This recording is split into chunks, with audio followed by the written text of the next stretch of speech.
Ah, the dream. Margaritas, sunsets, freedom on the ocean. And about 1,500 to 2,500 just to fill the tank.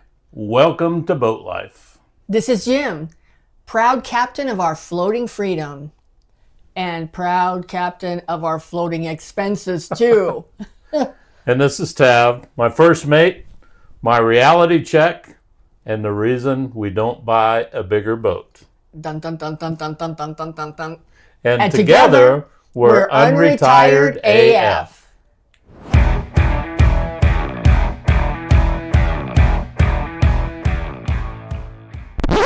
Welcome. Today's episode is about buying a boat for unretirement. Everyone imagines living the dream. And it is that. It is living the dream, but it's a lot more complicated than that. Yes, it is. Yes, it is. The initial excitement is wonderful. Yeah. You know, we bought a boat. A while ago, not brand Yeah, new. no. And we bought an older boat. Yeah. But the acronym BOAT, does everybody know what that means? They don't. They don't. So let me tell you, break out another 1,000. Now you do. And, you know, our boat is in the water in a slip. It's not a trailer boat. It's a larger boat. We can sleep 6. We have a galley on it. We have a bathroom and a full shower and a grill and all kinds of stuff. So it's not a trailer boat.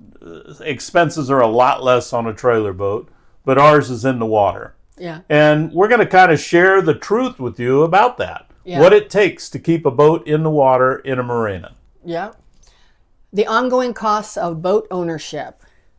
Okay, well, first off, we have the slip at the marina because when you have a larger boat that's too large to trailer, you have to keep it somewhere. Yeah. And I mean, a lot of times people keep it in the water in a slip, which is like a parking spot Right. for your boat.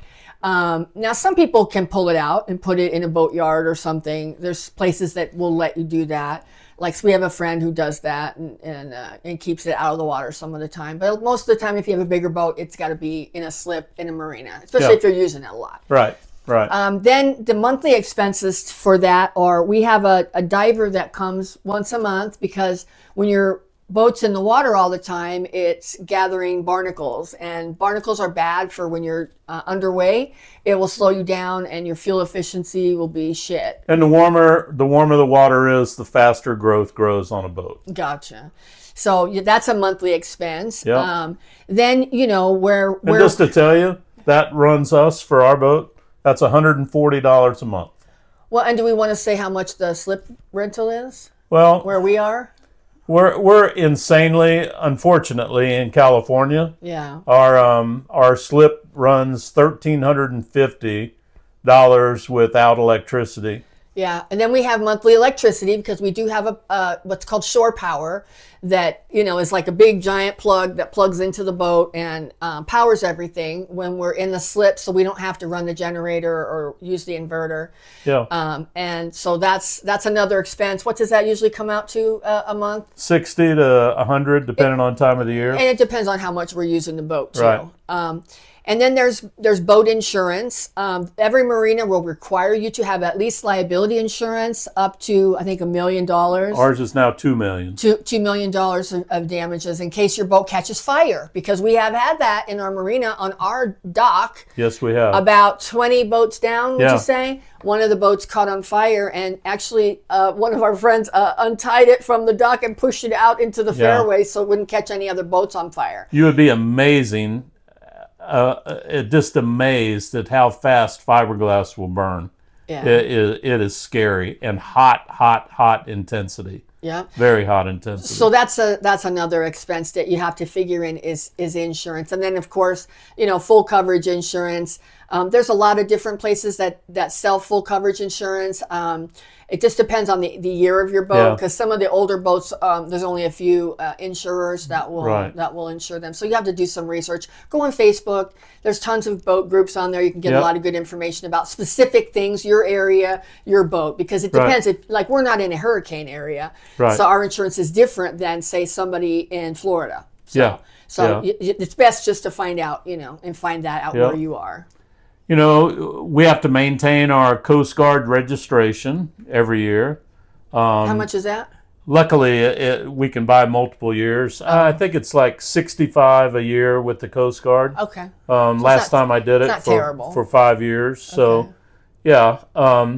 We have an annual with our boat in San Diego with San Diego County. Yeah. We have an annual property tax. And For the freaking water. they charge us a property tax to have the right to lease a slip from the marina. Yeah. The crazy. water. For the water. And that runs about $400 a year. Right. It's insane. Right. It's like just a license to steal. Yeah. You know, then we have fuel, of course. So fuel will be dictated on how much you use the boat. And where you live. And where you live, yeah. In California right now, diesel's running close to $6 a gallon. That's marine. That's the marine. That's marine diesel. Okay. Yeah. At Our the fuel boat will dock? burn. Our boat at cruise will burn about rough number 20 gallons an hour. So you can figure, you know, you can go out all weekend. I can go on a fishing trip and pushing it hard all weekend, and I'll come back and it'll be over $1,000 to fill the boat back up.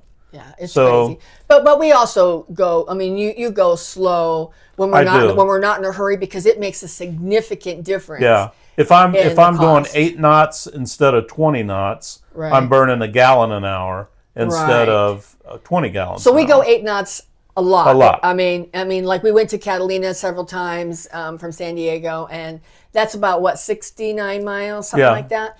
And we went 8 knots. Yeah. And then we've taken it to Mexico. Trolled the whole way. And, Yeah, we went to Mexico, we went to Ensenada, and Yep. same thing. We went 8 knots, and it's just much more fuel efficient. Yes, it is. You know, it's not even about the money. It's really just about the insanity of burning 20 gallons in an hour. That's Yeah. just insane.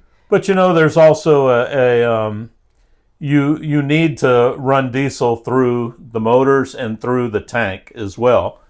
Diesel as well as gasoline, you can get an algae growth in it. Yeah. And if that ever happens, oh, that's the biggest nightmare there is. So how do you prevent that? Just using the boat, or do you Using prevent the boat, it, or do having you put fresh an additive? fluid. You can put an additive in it. Okay. You can. There's a product that we use called Staybill. Okay. And Staybill helps keep the octane in everything and keep it up to par. But Okay. the instant death to any boat, whether it's gas or diesel, is water in the fuel. So just about every boat, offshore boat, and probably some onshore boats as well, all have large separators, at least 2 filter separators to knock the water out of the fuel if you get anywhere. Everybody that's in the business, and when I say in the business of having a boat and going to get fuel, you always go where the commercial guys go, because they have the most fuel running through their tanks, and you know that it's always fresh. Well, and another tip you can give people too is to have cash. Yeah, yeah. There are some wheeler dealers in the San Diego market that will give you significant discounts for cash. Yeah. It also helps if your marina has a relationship with any of the fuel docks in the area. You can get fined by a marina and fined by the Coast Guard trying to use tanks to fill up your boats at the dock. It is, I can assure you. What do you mean by that? Can you explain? Like if you're bringing a gas can that's full, like that you went to the Circle K or Arco so or let's whatever? just figure the numbers out. Okay. If you're 500 gallons short and you've got a 5-gallon diesel tank, Right. how many of those it's going to take you? The chances of you spilling it going in, Right. the chances of it having something happen, and I mean, diesel's not so bad, but do you want to handle 200 gallons in the back of your truck? I mean, it's like going down the road at the bomb. So Gotcha. it's just, it's not preferred. If you spill, it's your responsibility. The Coast Guard will come, and it's not pretty when they find you. And sometimes they'll arrest you too. Yes, not that I know. If Not you were, that I know. No, but we know of an incident where somebody did We do. get fined. They had a commercial outfit at a marina, Yep. and they were careless with the fuel, Yes. and it went into the water. So I guess the Coast Guard determined that it was because of carelessness. Yeah. It wasn't an accident. Because if it's an accident, I really don't know. Would they still fine you for an accident? It just depends Well, they on. wouldn't arrest you. They probably fine you, They but would not fine arrest you. you. It just depends on how quick and how well you cleaned it up. Gotcha. So the other big issue is because you have a diver there, every time the diver comes and scrapes the bottom of your boat or brushes it or whatever, Yeah. it takes off your anti-fouling paint. And what anti-fouling is it helps inhibit the growth Oh. to where it doesn't pit your fiberglass. Okay. It adheres to the coating and not your fiberglass. Okay. So that is like in San Diego, because we have a little bit cooler water, we can get 3 to 5 years out of a bottom job. In the Gulf or on the Atlantic or where it's warmer, any warm climate, it's probably 2 years. Oh. And a pull out and do that in the San Diego area is about $4,500. So when he's saying pull out, that means that you go to the boat yard and they put a strap under your boat, they hoist It's called it a up. boat lifters. Yeah, and they'll lift it up and actually bring it out of the water. Right. And put it on some kind of a rolling Yeah, they put it on stand. jacks so you can work on it or have the boatyard work on Yeah. it. And so And yeah. a lot of times for a lot of people around, that's every 2-year process. Yeah. I mean, we're fortunate; we don't have to pull ours out that much. But you may want to pull it out if you're wanting to do something. Like we pulled it out the last time that Jim had the bottom paint done. We also added some bottom lights. Yeah. And checked some through holes that we had. Yep. that Added were- a new transducer. Yeah. So I mean, it's a big deal when you do haul it out. It is. It's expensive to do it, so you want to make sure that you do all the things that need to be done. Like and explain the through hole. So what a through hole is, it's a brass fitting that you drill a hole in the bottom or on the side. Through the hole. Through the hole. You have a 2-piece fitting that screws in itself with gaskets, and then a valve is attached on that so you can turn it off from inside the boat. And that is what pushes water, and it's always going to be water, that pushes it either in or out of your boat for whatever you need. So, like, I recently added a big bait tank, so I needed to have a new through hole put in to have water come in, and then I already had one for one going out. Your engines, generator, all that has inlets. They're much larger. They're close to 2.5 inch. And again, this is just on our boat. They range in size. The bigger the boat, the bigger the engine, the bigger everything is. Yeah. So, yeah, we bought a boat. I've been a boater my whole life, so I knew what to expect on expenses, but I didn't realize how much more expensive things were in California. Right, because we don't live in California, so we traveled to go to our boat. So we weren't really aware. And Jim's experience from boat ownership was in the Gulf. Yeah. So it's a lot less expensive there. And overseas. Yeah, Yep. yeah. Well, Jim, can you go over a little bit about the never-ending maintenance of owning a boat? Sure. So everybody wants a clean boat. We have a guy that comes by twice a month and cleans the boat. Our marina is very close to the airport, so we get a lot of soot from airplanes. And California being right next to, as weird as it seems, right next to the desert, we get a lot of dust and a lot of debris flying. So everybody wants a nice shiny boat when they come on. So that is an expense. That is $150 a shot. You got to check every single time to make sure you don't have water in your fuel. You got to check your oil. An oil change for my boat for both engines runs about $1,200. You got to check your batteries. As crazy as it sounds, our boat has 6 giant 8D truck batteries. These batteries weigh about 140 pounds apiece. That combined with our inverter, though, makes it so we don't have to have our generator on all the time. There's on each engine, when you do an oil change, there's 3 filters to change. On the generator, there's 2. It's suggested to always buy from the manufacturer, so you do. I mean, I do. I don't want anything happening to my motors. Right. There's always something that goes wrong, whether it's a gauge or a broken wire or a bond wire or a bilge pump that's not working or a radio that they can't hear you on. Every trip to the boat requires at least 5 trips to the marine supply store. It does, unfortunately. Because there's specific things that you just can't get anywhere else. Yeah. And, leaks are a real big thing. Yeah. There are not many diesel engines that don't leak.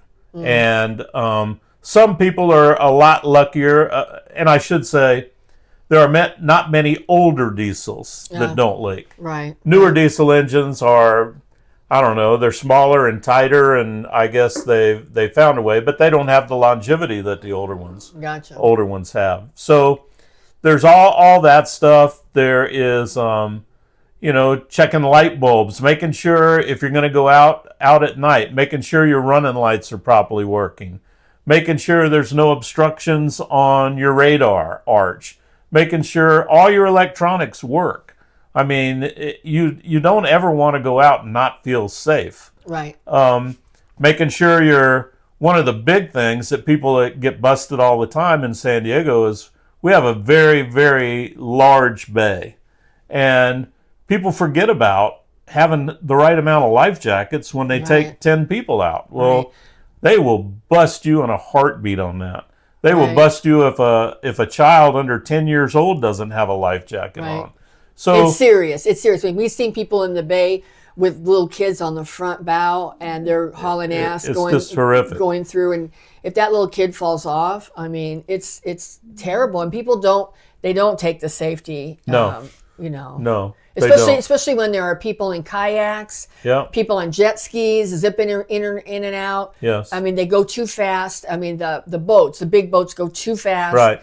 And there's no way you could see, or even a paddle boarder. We've seen paddle boarders in the bay too, and it's dangerous. That's the one thing about boats. They don't require any license. Yeah. They don't require any skills. Only commercial, right? Only commercial. So if it's just a pleasure craft, you don't have to have any. Right. And believe me, we wish they did, because there are some people. I mean, there was one guy in our marina who went straight down the fairway and clipped every single boat all the way down. Yep. He did. And he was a fairly new boat owner. Yeah. And so, but that's the reality of it, that you don't.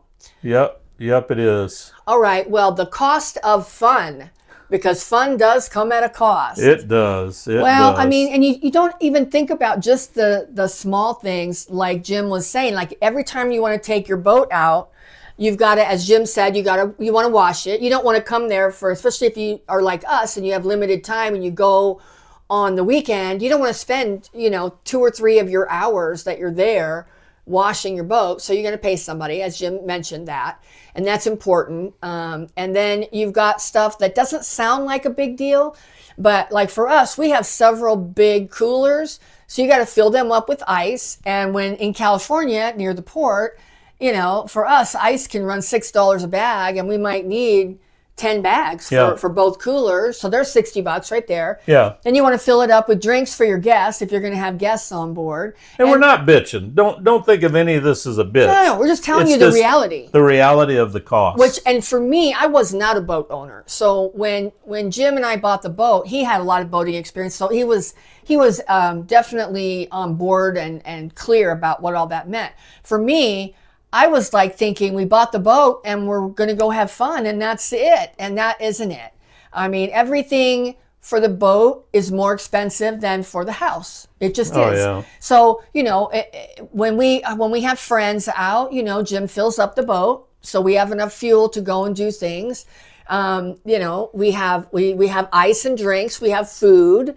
I provide all the fishing equipment. Yeah. We do make them get their own fishing license, though. And you have to have a fishing license. Even I don't know how it is everywhere, but in California, if the Coast Guard stops you and you're fishing, well, Game and Fish. If Game and Fish stops you, or Fish and Game. If they stop you, and let's say you've got 4 poles in the water, you better have, everybody better have a fishing license. Even if you say, "Oh, that's not mine," if there's 4 poles in the water and there's 4 people on the boat, 4 people better have a license. Now, what if there's a 5th person who's not fishing? Do they still have to have it if you have poles in the water? No. So it's it just only has to the equal? amount of poles in the water. Okay. All right. Yeah. All right. So there's that. Yeah. So again, we bought a boat. We bought a boat for the fun, and I love it. I mean, I will always have some sort of boat. But, one of the things people don't think about is the old blackwater tank. Oh, yeah. What is a blackwater tank? Right. Well, in layman's term, the blackwater tank is the poop tank. Yeah. So pretty much every marine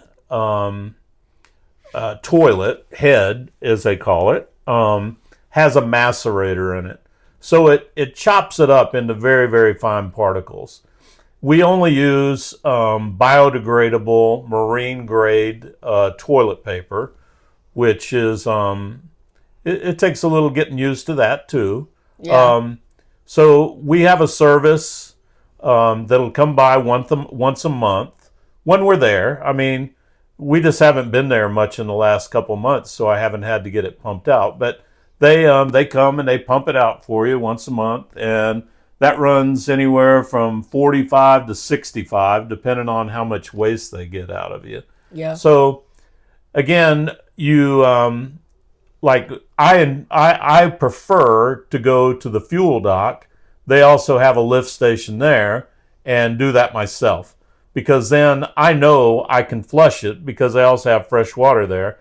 I know I can flush it and make sure it's clean. And I mean, there's been times where I've gotten charged for doing it, and then all of a sudden we're running out of space because they didn't. Right. So I always check when we go out and I get fuel. I always just double check it just to make sure, because there's nothing worse than nasty poop water in your bilge. Well, and another thing people don't really think about, with us, with our boat being a little larger, we spend, it's like a condo for us. We spend the weekend there, spend 3 or 4 days. And so we want to, at the end of the day, when we are back in the slip after being out, in the bay or out in the ocean, we want to sit back and watch a Netflix or something on Amazon Prime, and you better have internet connection, because now some of the marinas will have internet connection, but trust us when we tell you, it's not great for streaming. It's probably great for checking your email or emergency stuff. But it's not going to be great for streaming. So that's another expense that we have monthly. I didn't think about that. Yeah. To have internet connection, so $65. Yeah, so that we can watch our shows, or just wind down at the end of the night and do that. And the other real big thing to know is there is a difference between a marina and a yacht club. We to be honest, we just didn't want to pay the fees to a yacht club in San Diego. Most of them, well, I can't even say most of them. The ones we looked at were $100,000 initiation, and you're on a waiting list, which could be 3 to infinity years, because space is in very much demand in San Diego County. So they have much more amenities. They have restaurants. They have all the services that you would expect at a country club. Yeah. Marinas don't. Marinas have an office. They have some amenities. If you're lucky enough, like we have somebody that, a private vendor that opened a deli up at the top where we can get our ice and food. We don't have to go off property to get that. But you're very limited on amenities at a marina versus well, and I think the yacht club. Oh, yacht club. I mean, I think too, there's the social aspect of it, because at a marina, people, especially in San Diego, where there are a lot of people in San Diego who have their boats there, so they're not spending the night. Right. So there's not as much social, and especially when like the deli closes at 6 o'clock at night. And so in the evening, there isn't a place where the members would come and gather. And a lot of them are local and they don't stay. And so they aren't gathering. So that's been a little bit, for me anyway, I had this idea that we were going to make all these great boating friends at the marina. And it just really isn't like that. And maybe it's because it's of where we are. Maybe it's different at other places. Well, I know it's different. This is the first time I've never belonged to a yacht club. And yacht clubs, there's much, much more camaraderie. Yeah. They have dances, they have dinners, they have fishing tournaments. They really try to keep people engaged because you're paying monthly dues for that. Right. It's just like, and they'll have a minimum at the restaurants, but most of the restaurants, the food is very good. They have good chefs there. Yeah. They'll cater your boat for you, which is a big deal. I would love to be able to call somebody and say, hey, I'm going to be there Friday at 6. Can you make sure my coolers are filled up? Yeah. I mean, that would be wonderful, but you don't have that. Yeah. And in San Diego County with the Port Authority, it's not a business that you can viably start because we've looked at it. Right. We have looked at it. So, yep, we bought a boat. Just look at what all the expenses are, and just think about what. I want to say there are ways to cut the expenses, but there's really not. Everybody gets charged by the foot of your slip. Right. And it is what it is. It is what it is. It is what it is. But I can say we've been researching different parts of the country, and we are definitely on the high end in San Diego. Right.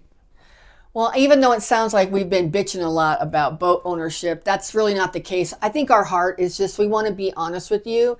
So if you're thinking about doing it, you're going to go into it with your eyes wide open and not blindly. Yeah. Like I did. I kind of feel like I went into it blindly. Jim knew, and so I trusted him, and it worked out good for us. Some of the things that I enjoy most about the boating experience, I love sleeping on the boat at night. I love that. One of the things that I didn't like about the marina is that a lot of people leave at night, but that's also turned into one of the best things that I like, because at night we can sit out in the back of our boat, and we're really, in our area, we're one of the only ones that's there. Yeah. And we can put music on, we can sit out in the cockpit and have a drink, and we can look at the sunset, and a few of our friends, we have made a few friends. They'll come over and have a drink with us and sit with us, and it's very relaxing. Jim will grill. We have a marine grill, and so Jim will make his special shrimp brochettes, which maybe we'll do a recipe at some point for you to show you those. They're amazing. So I've enjoyed that, and then my absolute favorite thing is when we go out. I mean, we're in San Diego and there's the San Diego Bay. To me, I don't find that interesting. I'll do it because the family wants to come out and do it. And we've done the 4th of July a few years there, which is amazing in the Bay. But I like to leave the Bay and go into the ocean. My favorite thing is getting about 20 to 30 miles offshore where you can't see anything. In every direction you look, you just see water. There's not even any boats around. To me, that's amazing. I love that serenity, that feeling like you really are unplugging from the stresses of life. And you see a lot of cool stuff. Oh, yeah. You see a lot of cool stuff, from whales to manta rays to sharks to marlin to yellowfin tuna, bluefin tuna. We've seen seals. Turtles, seals. We even were out 25 miles offshore fishing one time, and there was somebody on a jet ski 25 miles offshore. I was a little frightened for them. That was dumb. I don't know what they were thinking. Yeah. But we've seen a lot. In fact, one year we went out, almost every single time we went out, we saw sharks. Yeah. We saw hammerhead. We saw a mako shark. We saw 2 great whites. Yeah, we've seen a lot of sharks, which I think is fascinating. Yeah. I really like that. And there's a lot of great white sharks in our area, There specifically is. traveling back from Hawaii to go Yeah. down to Mexico. And we see a lot of, we've seen whales. It's Yeah. just it's just really amazing. Yeah. What are your favorite things? My favorite thing is to be on the water at both sunup and sunset. Yeah. That to me is just the ultimate. Of course, I like flat water, but I don't mind rough water. I've caught many, many more fish when the water's rough. If you haven't guessed it, I am a big fisherman. I enjoy it immensely. I've got all the gear. I've done it a long time. Um, the California fishing is a little different than what I've done in the past, but we've learned very, very quickly, and there are some monsters there. There are some monsters. The other cool thing is San Diego is such a large Navy port that Yeah. we see just about every Navy ship there is coming and going, from submarines to landing craft to any type of aviation. Well, how And about the boat with the dolphins? oh yeah, and they also have the dolphin training in the bay that that sniff out bombs on ships, and it's incredible that what those dolphins can do, and they train right in the bay. We can see them whenever we go out. Yeah. So it's pretty amazing. Yeah. It's just pretty amazing. I love being on the water. There is nothing that I'd rather do than that, and it's just a good time. Really good time. Every time we go out really early, because typically when we go fishing, we go early, which I'm not really a morning person so much. I'm getting better, but I always feel like that scene from Jaws when they're going out. You know how they're loading all the gear onto the boat and then they take off and leave. It really is that feeling. It really is that same sort of feeling about it. I love that. Yeah. I really love it, and especially when we're up in the fly bridge and we have the music cranking. Right. A lot of times you'll play. AC/DC, which song do you usually play? Well, I like playing Bad to the Bone. That's one of them. But House Bells, it's the yep, dinging yep, and all yep, that. yep, And yep. then we're like just kind of cruising out, and our friends will wave to us goodbye and Yep. stuff. They see us going, and it's really fun. It's a lot of fun. That's a really It's fun. a lot of fun. That's a fun thing. Now, the other thing, to say is, if you decide to get a trailer boat, your expenses are going to not be near what they are on a boat in the water. Right. So this is one of those things that size does matter. Right. And the bigger it is, the more it's going to cost you. Right. Right. Well, I guess the takeaway from this episode is that boat ownership is not for the faint of heart. I mean, we love it, and for us, obviously, we've had our boat for 7+ years. The pros obviously outweigh the cons, Right. but we don't want to. We're just trying to be helpful and tell you the reality. Sure. Now, if you have a boat that's not in California or New York or some of the expensive places, your expenses might be significantally less. So Probably keep more that than in mind. half, sure. But there's a Sure. reason. There's a reason they call it the best worst decision you'll ever make Yeah. is when you buy a boat. Yeah. And you'll either love it or hate it. Yeah. And, as the old saying goes, the best 2 days of a boat owner are the day they buy it and the day they sell it. Yep. Well, we are not slowing down. And neither should you. And together, we're Unretired AF. If you have a boat story to share, please drop it in our comments. We'd love to hear from you. Yep. And if you enjoy our channel and you want to see more, please hit that subscribe button. We release new content every Monday through Friday. Salute. Cheers. See you next time.